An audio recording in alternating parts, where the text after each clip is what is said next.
Welcome to 701 Civics, the show that seeks to provide listeners with a greater understanding of state and local government in North Dakota. I'm your host, former social studies teacher Brian Pechtel, and I hope you'll join me as we learn together by visiting with a variety of elected officials and leaders throughout the state about the role of state and local government in the everyday lives of North Dakotans.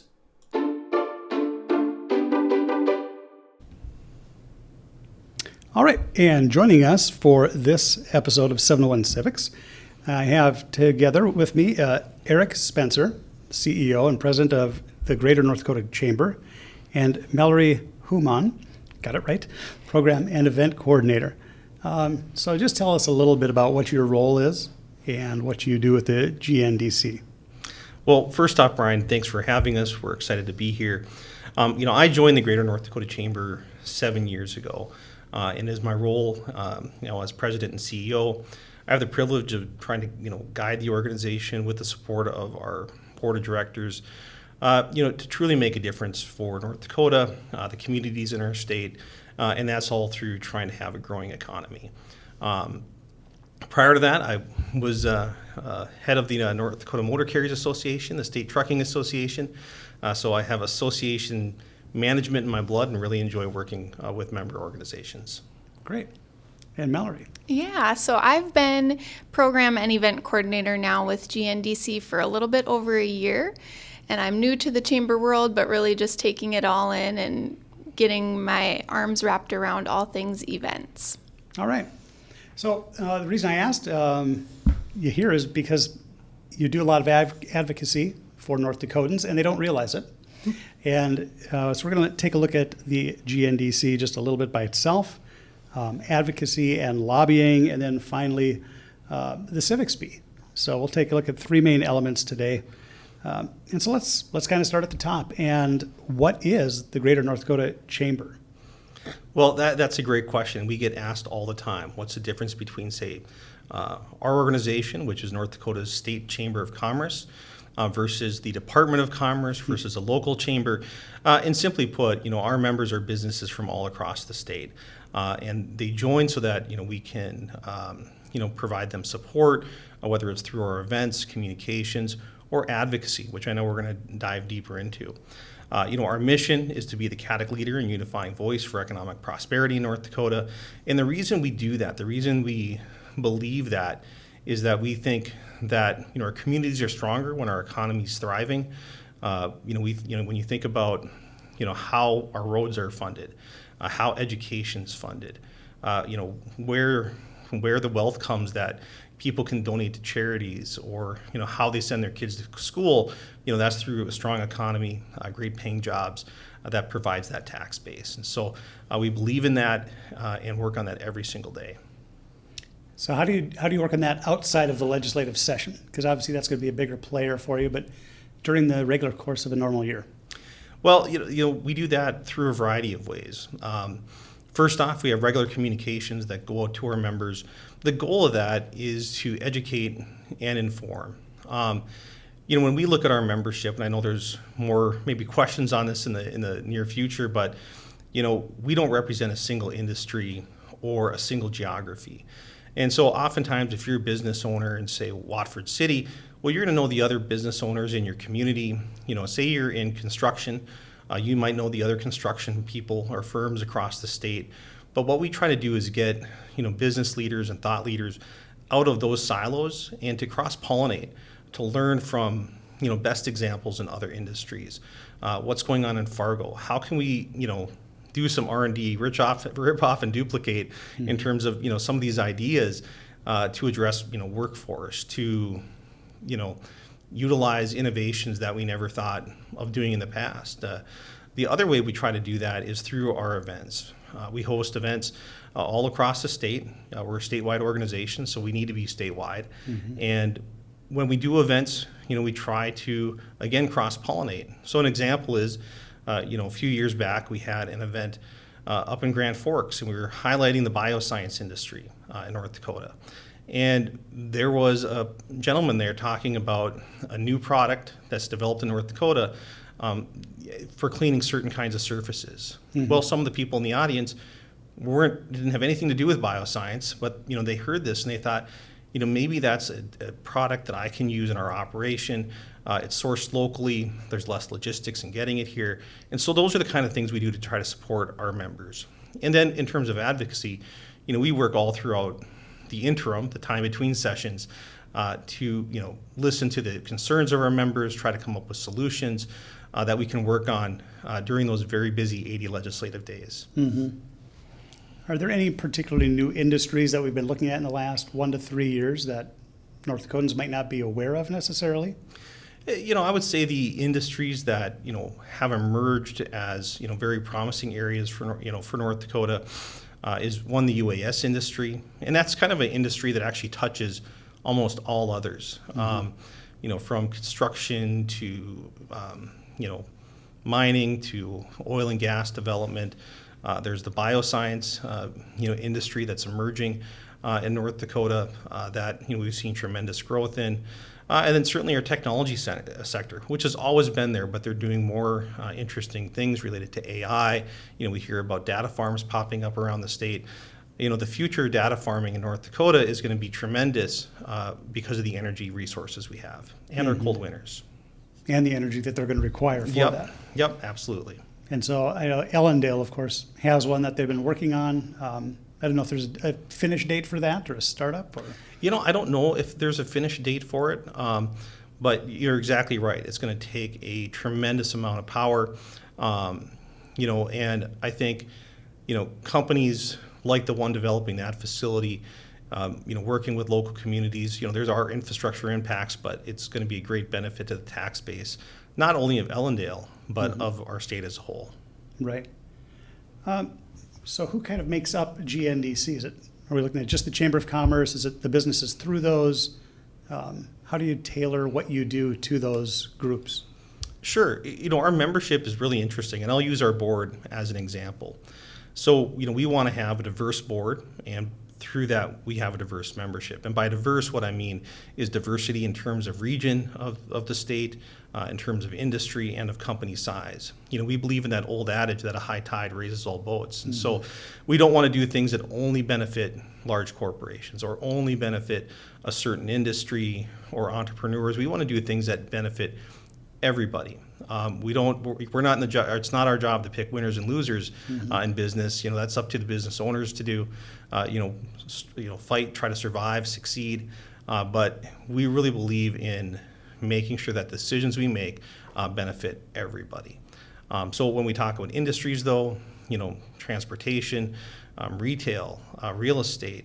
I talked about oil and gas earlier. But bioscience, you name it, we have membership within our organization. And then we also have membership from local chambers, business trade associations. And essentially, to be a member of GNDC, you need to have a profit motivation. Profit's not a dirty word. Mm-hmm. Sometimes it's viewed that way, right. But that's where the revenue comes from, to invest in growth, to invest in expansion, to invest in employees. We don't allow units of government to be members simply because they have a different purpose. And we want to make sure that when we're acting on behalf of our members, we're acting truly in their best interest. Sure. So the benefit for a small town, North Dakota is highly rural. Even most of our population lives in bigger population centers. How do you reach out really to kind of assist them? We know that they've had a population drain for decades. What are they kind of looking for? I think it depends on there are some commonalities, obviously.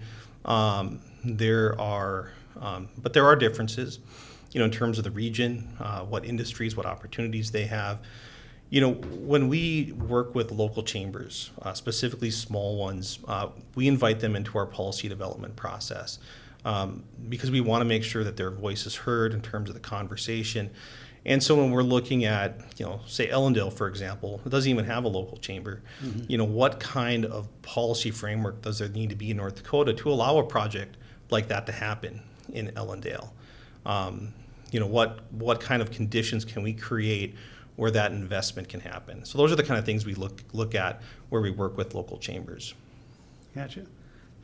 How do you decide then overall, as a board and whatnot, which issues, which policies to focus on, even in a 12-month or a 24-month period? You know, it's really interesting. Our members drive that entire process. We do annual surveys of our members to see how they're feeling about the economy, how they're feeling about lawmakers, what their pain points are. In addition, we also have policy councils that meet regularly throughout the interim to talk about different issues, whether it is exciting things like workers' comp and unemployment insurance, taxes, or healthcare. We look at all those things. So an example is, at our through our last survey, we asked what the state can do to help business. The number one answer was lower healthcare or health insurance costs, because obviously they've been growing tremendously. It's a pain point for employers. Can we keep offering employer-sponsored healthcare? And then that really carried into our work during the legislative session, where we advocated for a study to look at the cost of healthcare, which is going to happen this interim, where we also had to oppose a variety of bills that would increase the cost of healthcare. And those are always challenging issues, because you have to balance the needs of the people who would be covered by whatever is being proposed, with how to pay for that. And so those are always things we try to deal with, respectfully. But yeah, it's all driven through our members. Sure. Well, we'll kind of jump into that next section of advocacy and what everybody considers a dirty word, lobbying. Obviously, a negative connotation a lot of times. Demystify that for folks. What really is lobbying? Because I know a lot of legislators have said they depend on the lobbyists.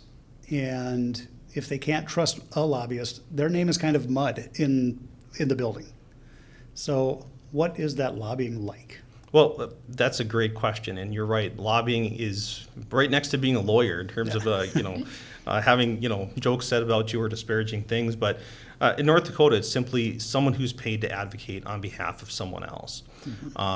When you walk through the halls of the Capitol during legislative session, there is a whole army of lobbyists, and they're all there because most people can't take the time out of their daily lives and their work lives to come and hang out at the Capitol and watch a bill move through the process. And that's just one bill, let alone dozens of bills.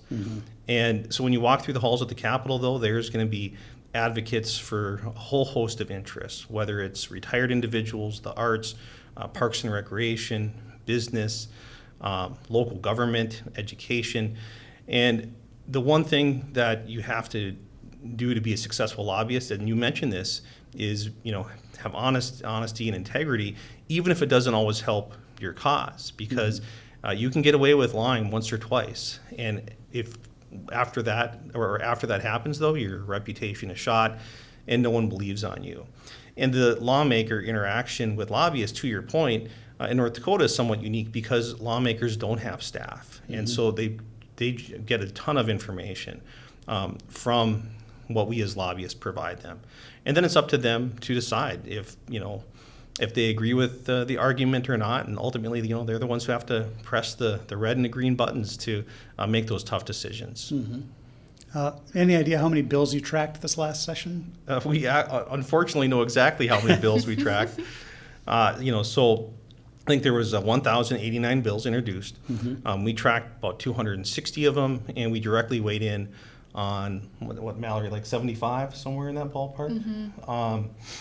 So when bills are being introduced, though, it's a very challenging time because you have to read every bill, and we hold those up against the policy positions developed, really by our members, and say, does this help this? Does it hurt this? What are the impacts? Also trying to be pretty direct in terms of staying in our lane in business.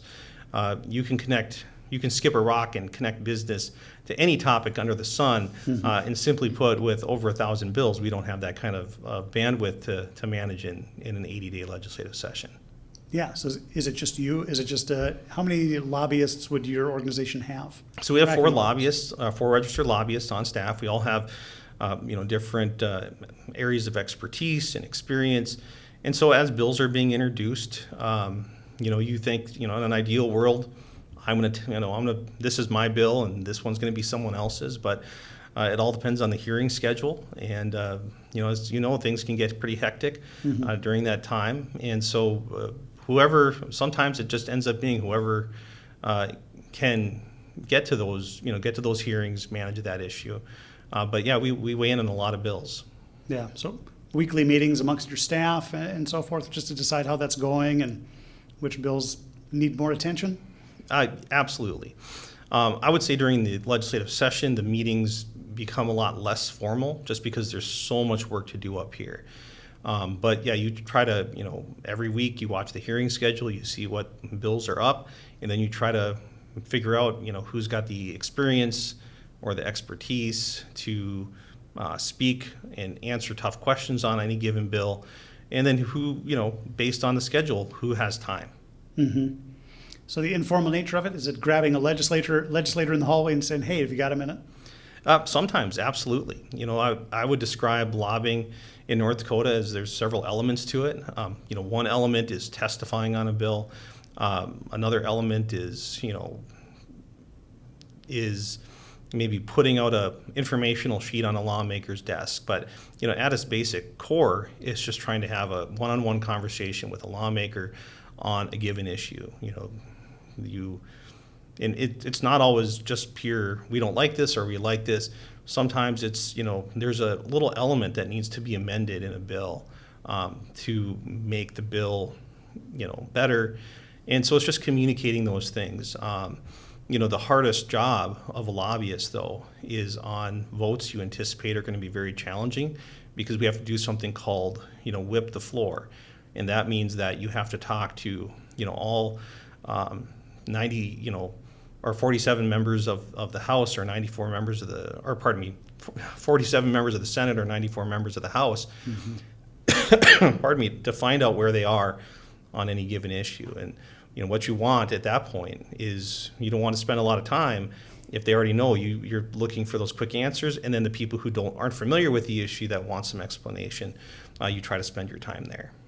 So does the GNDC invite legislators in the off session to come to some of those local meetings, or to just visit one-on-one with them? Absolutely. Both as we're working with our members, we're also trying to educate lawmakers about issues our members care about. And so we have a variety of events that are designed to, facilitate that kind of learning. We have our policy summit in September, but we also have ongoing policy outlooks where lawmakers, they're for our members, but lawmakers will also tune in to try to educate themselves on different issues. It's no indication of how they're going to vote in the future, but you have to, appreciate they're taking time out of their schedule to, educate themselves on, a given topic. So do you communicate back to your members on a weekly basis during a session and say, here's where this looks, here's what passed, here's what didn't pass? Absolutely. We have a 3-day-a-week email newsletter that goes out to our members, and there's a lot of content in there that's legislative. Kind of most recent news on a variety of bills. Sometimes on a really tough vote, we go beyond that and we send out what we call an action alert, and we're asking our members, local chambers and trade associations, to reach out to lawmakers. Not just all lawmakers, you want people within those lawmakers' districts, because as much as we're around the Capitol and people know who we are, the comments from constituents matter so much more in terms of, here's how this is going to impact my business or my life. Right. So do you take any comments from individuals if they call up and go, I'm from Bowbells and, this is going to impact us? Or do you say, well, we want to just really kind of focus with the members themselves? We do get comments oftentimes from members of the public. We focus more on what our members say. And generally speaking, the comments from the public oftentimes have nothing to do with what we're advocating on. Sometimes when there's a really hot hunting access bill being debated, we'll have hunters contact us, even out-of-state hunters, saying we're never going to visit North Dakota if this passes. And the lawmakers are obviously hearing that. That's not something that we directly weigh in on, but we do get comments all the time. Great. Well, looking at that type of civic engagement, let's talk a little bit about the Civics Bee. So one of the reasons why I really wanted to visit with you, because of the engagement that you have with that. So let's talk a little bit about what it is and then how the GNDC became involved. Yeah, absolutely. So the National Civics Bee really is a nonpartisan competition that encourages young Americans to engage in civics and really contribute to their communities. It's modeled like a spelling bee or a geography bee, and we ultimately became involved because of the partnership that we have with the U.S. Chamber Foundation, as they're the ones leading this effort, and we saw the work that was being done in other states and in other chambers, and we wanted to jump on board as well. Sure. Do you have a chance to work with any of the schools directly, or do you focus mostly with the local chambers and other groups? Yeah, a lot of the work we do is more with the local chambers, and then their efforts really reach the schools and their communities. Right. So how many chambers of commerce so far in North Dakota are taking part, and how can others get involved? Absolutely, yeah. So we as the state chamber reached out to all of the larger sized and medium sized chambers throughout the state and really encouraged them to participate. We, at the beginning of this process, got 4 local chambers on board, and then our efforts were then to engage the students to get them to participate. And with this being our first year, we had a successful local competition, and that was hosted by the Minot Area Chamber EDC. And then those finalists are going to participate in the state competition. So if a school hears about it, and maybe their chamber just hasn't had time to act on it, can a school reach out and say, we'd really like to take part? Yes, absolutely. So students from any school in North Dakota are able to participate, and then it just ultimately comes down to the region that you live in with the closest local chamber. So yes, if a social studies teacher or something hears about this, we would definitely encourage them to share the information with students. Okay. So public school, private school, homeschool? Yes, yep, all of the above. If people want to get involved and help, who do they contact? Yeah, so they could reach out directly to us at GNDC, and I would be the contact there. So we have information on our website, ndchamber.com, or else you can reach out directly to me, Mallory, at ndchamber.com, and I'd be happy to answer any questions, talk about goals and things like that. But a lot of what we use and kind of point back to is the U.S. Chamber Foundation and their work with the Civic Trust. Mm-hmm. So I guess maybe if it's kind of a groundswell or a grassroots support movement, they should get a hold of their local chamber maybe and say, hey, this is worth doing, mm-hmm. and volunteer to help out with it. Yes, yes. Okay. The Civics Bee is coming up pretty quick. It's May as we record this. July 11th. Tell us a little bit about that. Yeah, so July 11th, the State Chamber, we are hosting the state competition, and that's at the University of Mary. It's in the morning, it's a Friday morning, and it will be the top finalists from that Minot competition really coming with their loved ones, family members, teachers, other individuals from the North Dakota business community to compete in that competition. And then the really neat part is the top winner is able to go on to the next round, which is the national competition in Washington, D.C. So it'll be a morning packed of the different 3 rounds of the competitions. There's the first 2 rounds of multiple choice questions, and then they're able to pitch to a panel of judges in the 3rd round. And it'll be really wonderful to hear their ideas and kind of share their thoughts. Yeah.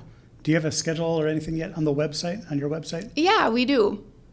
Okay. So, and the website address again is? It's ndchamber.com. Okay. And then there's different tabs, and you can find it under our events. Okay. So again, why does the National Chamber figure this is an important topic? Yeah, absolutely. So the National Chamber and GNDC, certainly we think civic knowledge is important, and we value informed and engaged citizens. So we believe that if you start this out young in the middle school, age group, that hopefully they will be more engaged and active in their adult life. Okay. Any idea how many participants there are number-wise? Yeah, so we are thinking it'll be about 6 or 7, kind of waiting to hear back. Summer schedules and all of that thing is kind of tricky, but yes, it'll for sure be the top 6. Sure. And anybody's welcome to come out and view? Absolutely, yeah. We encourage you to come join. If you plan to be there, you can go ahead and register on our website. And then, yeah, anybody is welcome. Great. One last question. I always like to ask different groups, organizations, and so yours is no different. If it ceases to exist, what is the impact on locales, policy, citizens? It's a big question, but if you weren't here, how does that affect North Dakota? That's a great question, and simply put, they would lose. The business community in North Dakota would lose a voice, would lose an advocate, and when you think about why that matters, if we turn back the clock to say the 80s or 90s, and there was a huge exodus of young people from our state. You graduated high school, and it wasn't about finding a job here. It was where were you going to go out of state to finding a job. Our organization did something called Vision 2000. What do we want our state's future to look like? What kind of policy conditions need to happen to foster investment and innovation? And with the help of our oil field, that's been accomplished. But it's easy to point to what's going on in the oil field and say, well, it just happened. All of those conditions, whether it's workers' comp, unemployment insurance, tax policy, had to be sufficient to foster that investment. So there's an example of if we weren't here, the conditions in North Dakota might look very different today. Right. Don't have that advocate at the local, state level for local issues. Yep. All right. Well, I want to thank you both very much for taking time to stop in and visit about the role of North Dakota Chamber. And have a great summer, and hopefully I'll try to get out there to the Civics Bee and see how that goes. Yeah, thank you, and we'd love to see you there. All right. Thank you.